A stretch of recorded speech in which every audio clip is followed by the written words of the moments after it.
like to work for 6 months of the year and holiday for 6 months of the year and retire by 65 latest.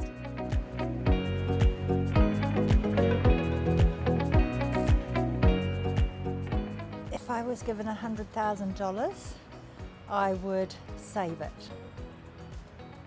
And then if my children required some support, I know that I would give them some of it. The last big item I bought was cloth nappies. Plan to use them for my baby boy that's due in September. They were an expensive purchase, but I know that they will save me money in the long run.